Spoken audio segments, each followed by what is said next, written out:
it's not brain surgery. It's really, you can't really mess up that bad. Like you don't have to have a degree or a license to be able to paint a mural. It's really, if you mess up, it's as simple as letting it dry and painting over. So.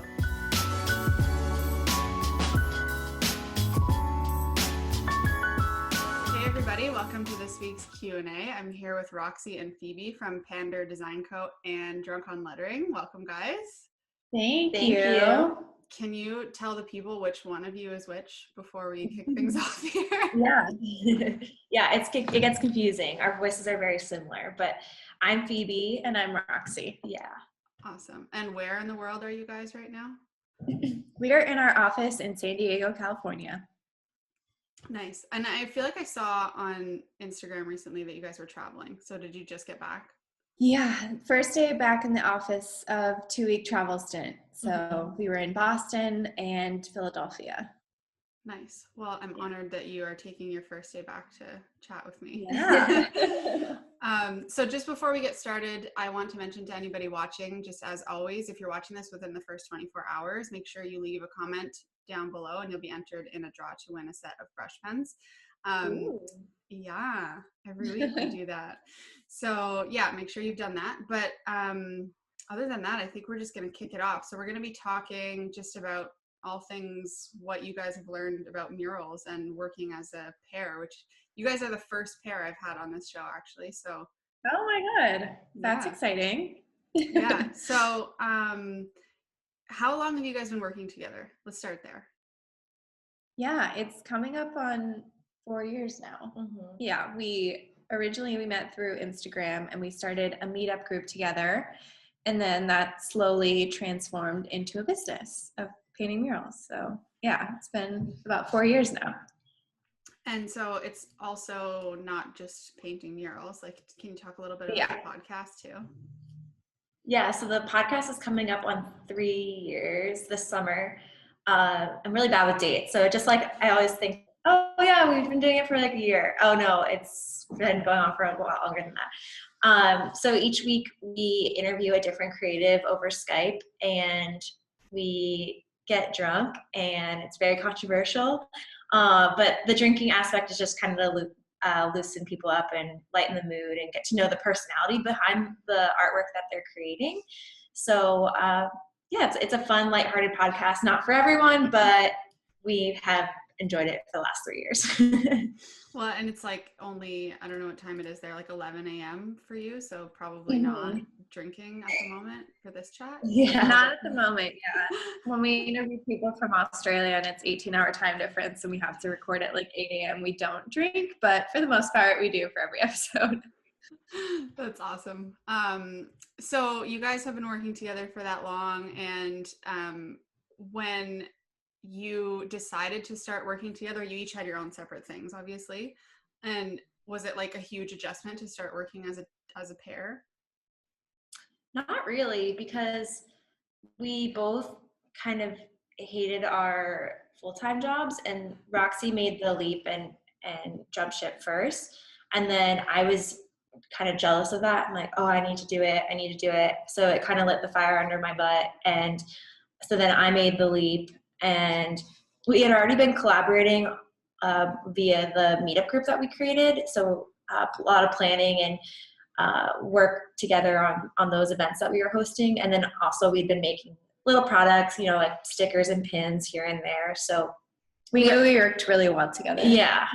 I mean, obviously we didn't know what we were getting into in terms of the stuff that we have to work on together now, like, hiring a lawyer and doing all like fancy business stuff.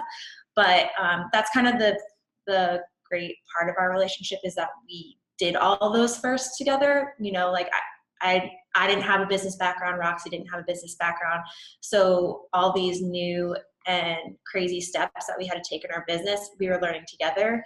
That might be different, if one of us was an MBA and one of us was the creative, but it's been fun learning together. Yeah, and I think it was really scary to quit our jobs and go full-time, but because we were in it together, it was like having a support system, someone to go through the difficult times together. So it made it a lot easier for both of us. Yeah, I'm constantly like, oh, I wish I just had like a partner in crime that all would knew Yeah. like everything that was going on, you know? Yeah, so that's Yeah. really nice. So when you guys are working on murals together, do you have like, is one of you better at one thing and one of you better at the other? Or do you guys just kind of go at it all together? No, we really collaborate. really. We work so well together at this point. It's like we can like communicate without speaking. And like with murals, it's like, you know, you do that, I do this, we collaborate, and we are very collaborative in the design process as well. So it's like never really one person's project. It's like we both have hands in every single project that we do.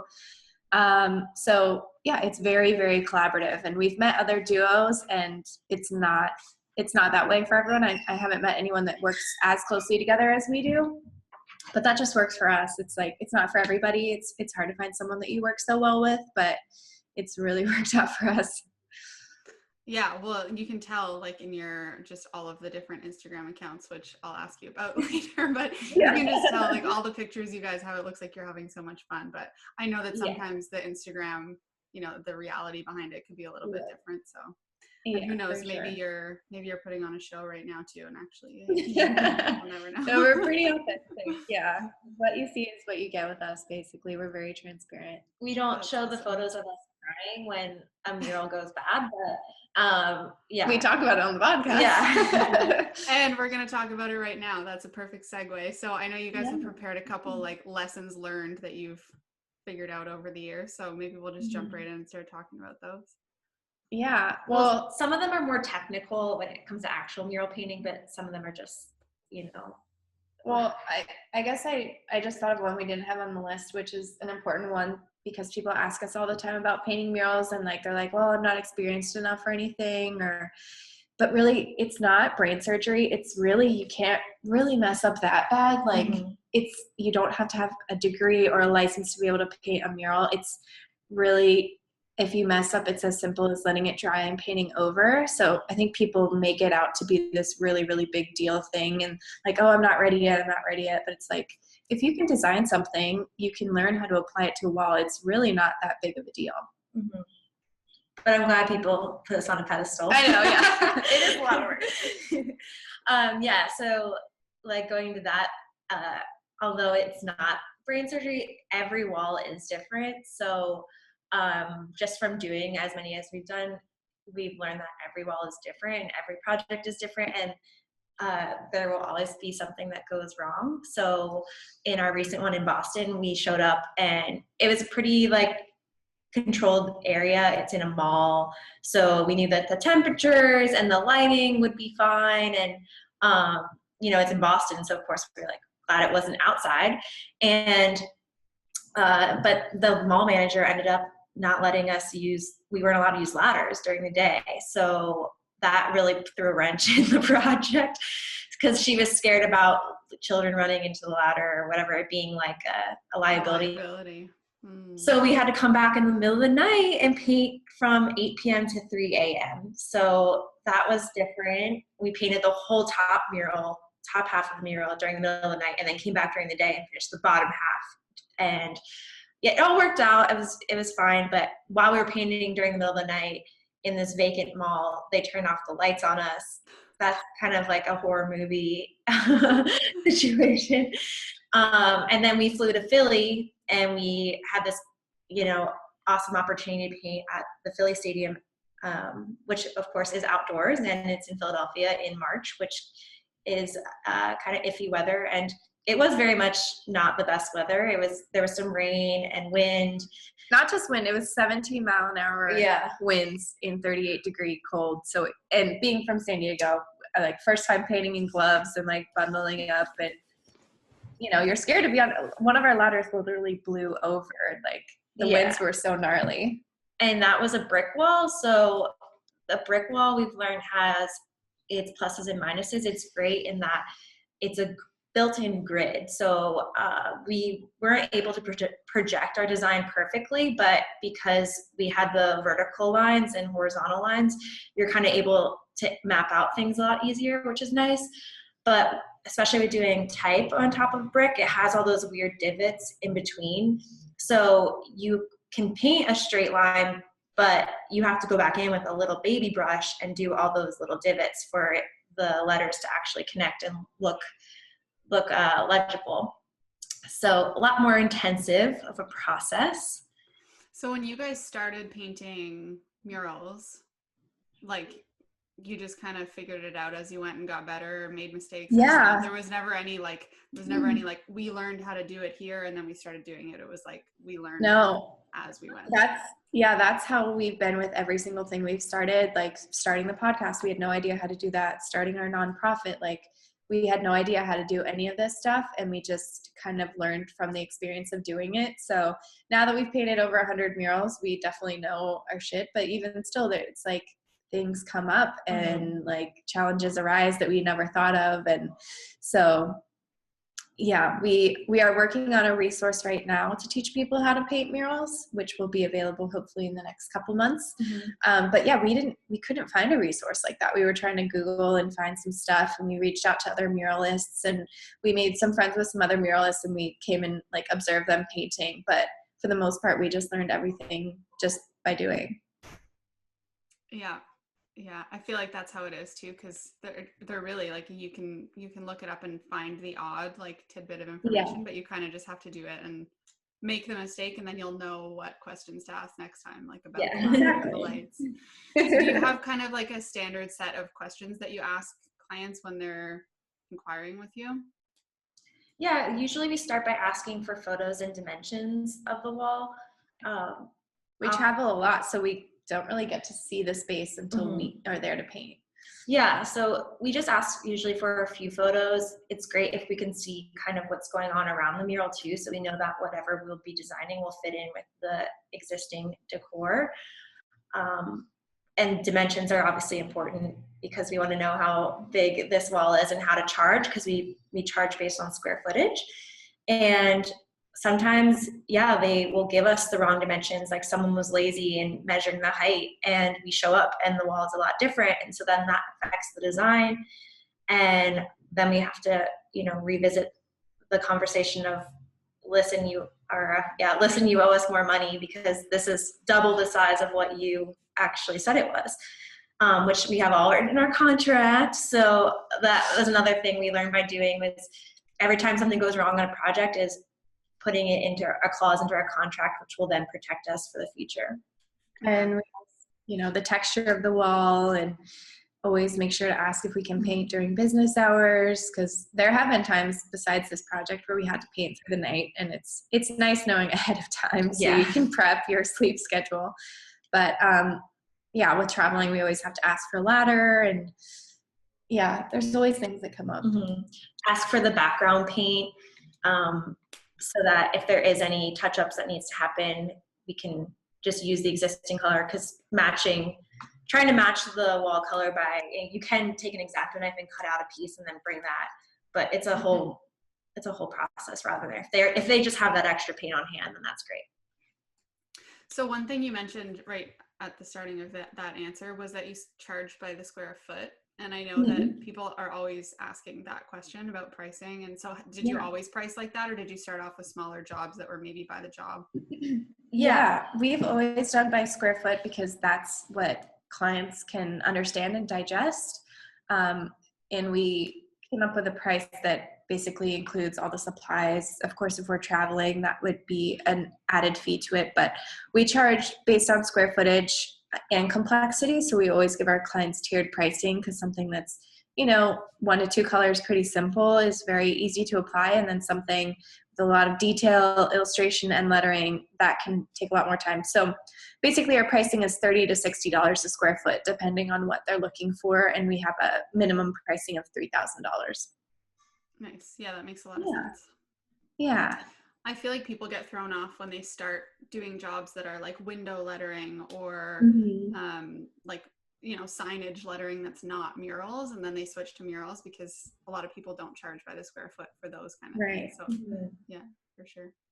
Okay, so I think we got totally off track, and we had only touched on your first thing, unless we covered more there. And they're all probably blending together, but okay. Yeah, and like just other things that we were thinking of just right off from this project was white will always needs 3,000 coats. Like, don't ever believe anyone when they say it's a one coat job, because these paint brands will try to convince you, oh, the premium one, but we've never found a paint brand that we're absolutely in love with. Like, some people swear by Dunn Edwards or by Behr or something. We've used them all. We don't think that any one is better than the other, and whenever we pay for the more expensive one, we don't really see too much of a difference. So yeah, and especially with white, it's annoying. So, because we always end up using white in our designs, but you just know you're going to have to do a million coats with it, unfortunately. Yeah. Same with reds and yellows. For whatever reason, those are really hard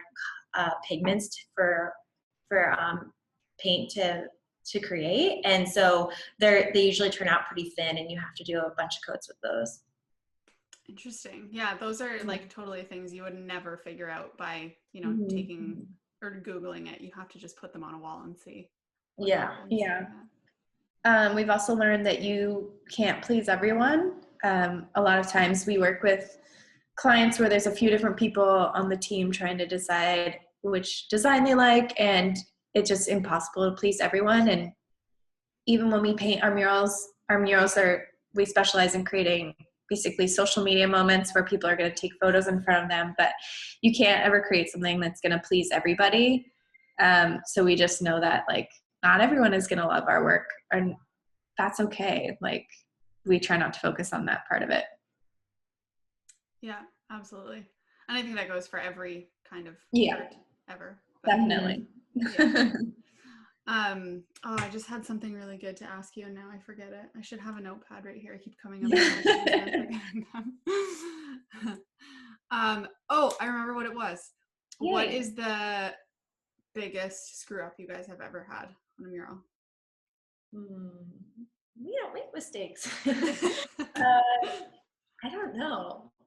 I mean, we've spilled a couple, not the actual paint bucket, but like we're really good at stepping in the water bucket by accident that has all the dirty paintbrushes in it. So every gross color combined. Yeah, we spilled that one time on a carpeted floor inside a museum.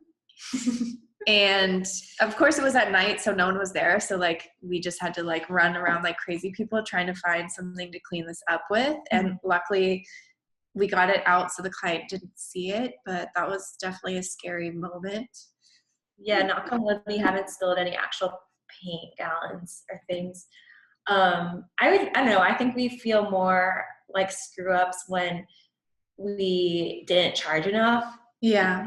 Which we just talked about how we charge based on square footage, but sometimes you just show up and like, the texture is just a lot worse, or the weather is a lot worse. Or the client was really difficult. The client was awful. And there's many different factors that would have made us upcharge it, and we didn't. And then you end up feeling just like kind of empty inside afterwards. I mean, obviously we're always happy with our completed piece, but like, there was a project actually where we had to hand sand it because the client wanted it to look distressed, and we told them we don't, like, it's a brand new drywall, so we were painting on it, and we sponged it and we used a dry brush to try to make it look distressed. And in our minds that was good enough, but I guess we should have had this discussion, but of course we'd never been through a project like this before, so how were we going to know? But we should have had the discussion like, listen, this is what we're doing as our technique.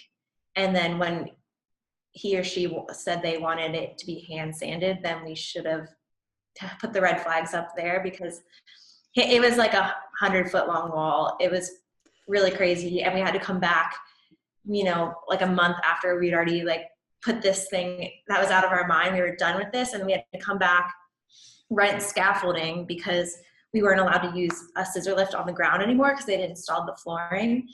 And so scaffolding is actually really, really expensive in comparison to a scissor lift. Scissor lift is cheaper. And our arms wanted to fall off hand sanding this freaking 100-foot long wall.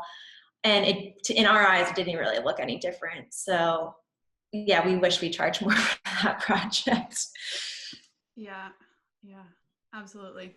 So I know that I'm just like trying to think back to jobs where I've had to go back, and it's like you're basically working for free, and it really Yeah, sucks. exactly. And it Going puts, back is the worst. yeah, and it just leaves such a bad taste in your mouth. Even if the Exactly. client was good the whole time, just that last little bit ruins it. Yeah. So I know that, and you mentioned it briefly, you're a nonprofit. So let's talk a little bit about that. Yeah.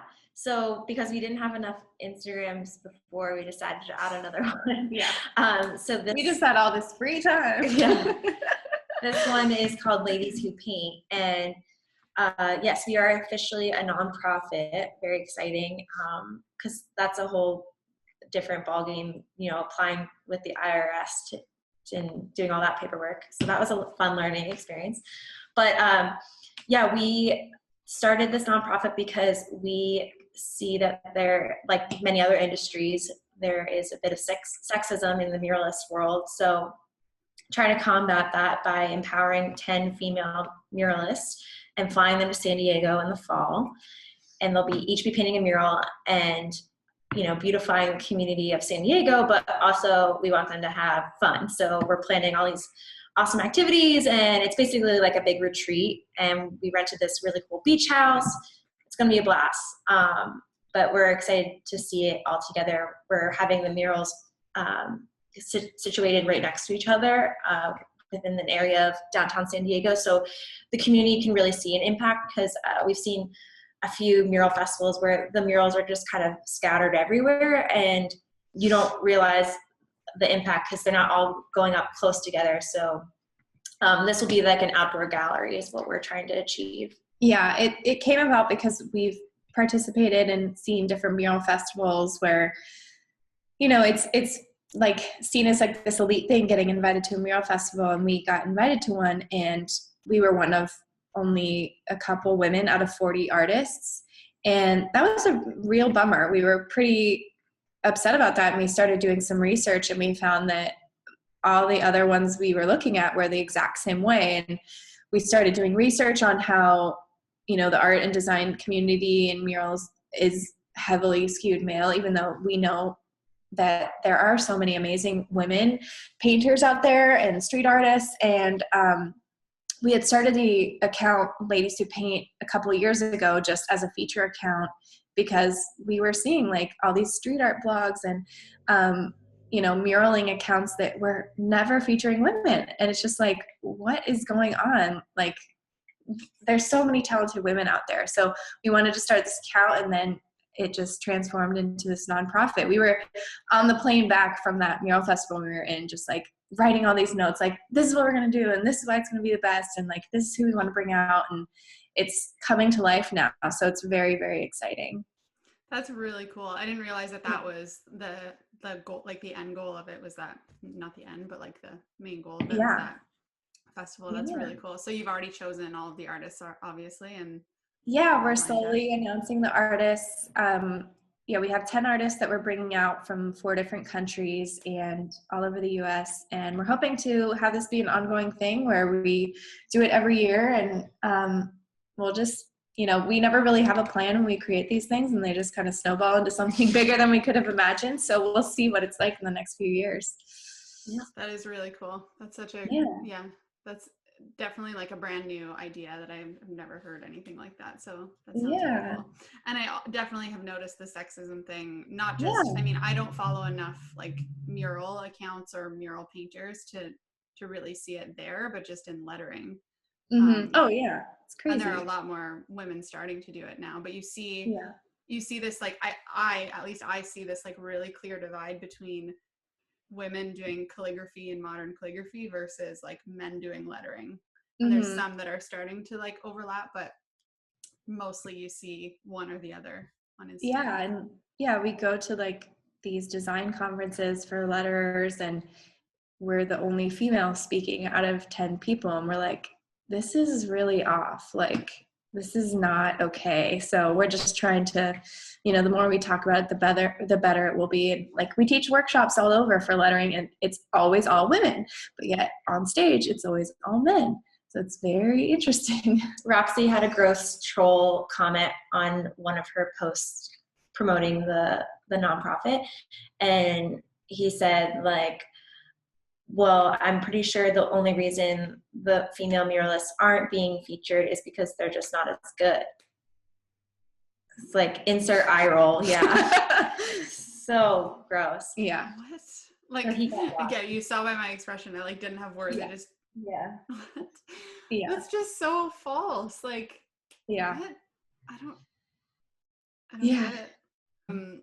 So what advice would you have for people who want to start murals? I'm saying people because I wanted to say women, but we'll just go with both. Yeah.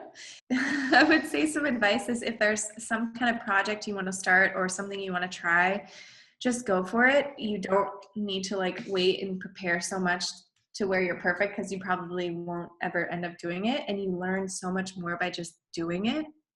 So I would say stop wasting time and just do that thing that you're thinking about. We always recommend that you paint your first mural or first couple murals.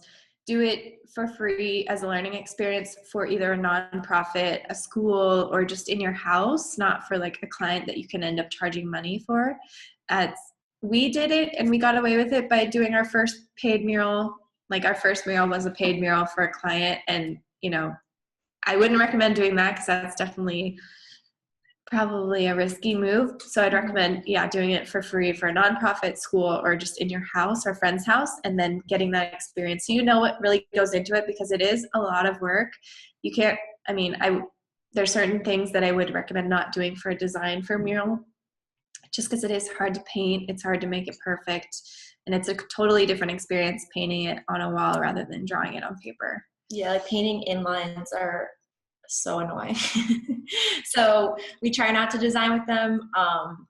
And then straight lines are good and bad. You know, we actually got the advice from Gemma O'Brien, Mrs. Eves, to never have any straight lines in our work, because then you can get away with being a little bit messier or if it's not perfect. But straight lines are kind of nice too, because you can just use tape. So painter's tape is just an easy way to, tape it off, make sure it's tight, and then, you pull it off and it's clean. The most satisfying thing in the world. It is.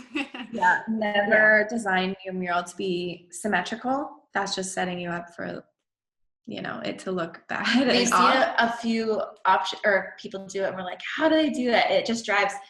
If you want to be psycho and take 1,000,000 hours to make sure it's perfectly symmetrical, that's fine. But for us, like, we don't have that patience. So that's just a few suggestions. And then, like what we talked about earlier, if you do mess up, you can just paint over it. So it's not the biggest deal. Don't get too much in your head about it. Just, as we said, like, learn by doing. And because we know a lot of people just freak themselves out and will just talk and talk and talk and talk about doing it, but never actually get to doing it. And then, it's 10 years later. So I also feel like a lot of people and I've had this comment, I've heard people say this to me before, is that they feel like using a projector or doing some sort of transfer process is cheating. I'm like, it's not cheating. You've got to do that. It blows their mind when they ask me, like, how did you get that line so perfect? And I'm like, well, I used a projector and then I taped it and like traced back over it. It's like, is using an X-ray or an MRI cheating for doing surgery on someone? Like, that's such a good analogy. Yeah. So when you guys do murals outdoors, do you have a projector that works in the daytime? Oh, I heard the Canadian accent there. What did I say? the outdoors. Outdoors? Yeah, we do. Our projector works in low light, so it can be like super bright, but we can do it in early morning or like evening time. So typically we'll know going into the project if we'll be able to project first, or if we'll have to do the background and then project, or if we can project at all. So asking questions like that is really important too.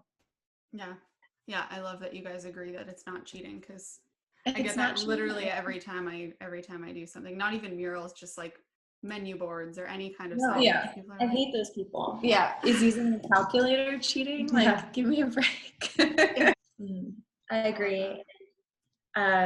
We didn't talk about the creative industry and pricing too much, but it's just whenever we have creatives possibly listening, we like to get their attention and just be open about their pricing and all that with each other, because it's only hurting us when we're secretive, and we've been undercut a bunch of times, and it's just frustrating because, you know, if they had just charged more, then we'd all be at a better place. Like, don't we all want to make more money? So not that we're trying to exploit our clients or anything, but there just needs to be some sort of industry standard. So the more open and the more that we talk about it, the better.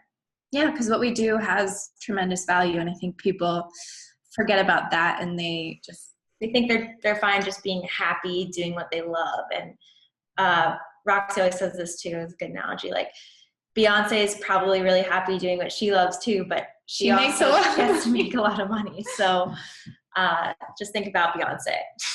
Yeah. I actually love that you brought up the pricing and that kind of stuff too, because myself and another artist, actually the artist that taught me calligraphy and lettering, we wrote a guide on pricing.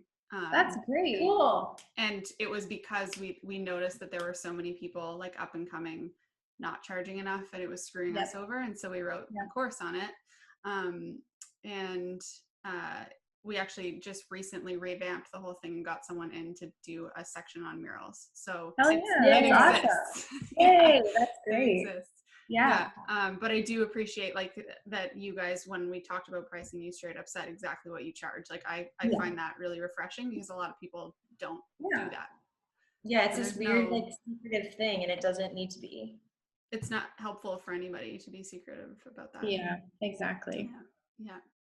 Cool. Well, thank you guys so much for coming on. I'm not going to take too much more of your time, but it was a pleasure to meet you. And me too. Okay, let's just list them all out. Where are all the places that people can find you? Yeah. So I'm Phoebe, and my Instagram is @Phoebers with 3 O's. It's very annoying. And then Roxy's @RoxyPrima. And then together we're @Pandr Design Co. PANDR, no E. Yes. And then @Drunk on Lettering. And then Ladies Who Paint. Ladies Who Paint. Awesome. And if you find one, you can find them all. Yeah, they're all in our bios. So that's what I figured. You got to use all the characters in your bios just to link your other accounts. Yeah, exactly. I love it. Yeah, well, we're excited to interview you for Drunk on Lettering soon. Yes, I'll have to figure out what drink I'll want in my hand for that. But yeah. All right. Well, I'll let you guys go, but it's been a pleasure, and we'll talk to you later. Yeah, thanks so much for having us. Thank you. Thank you. Bye.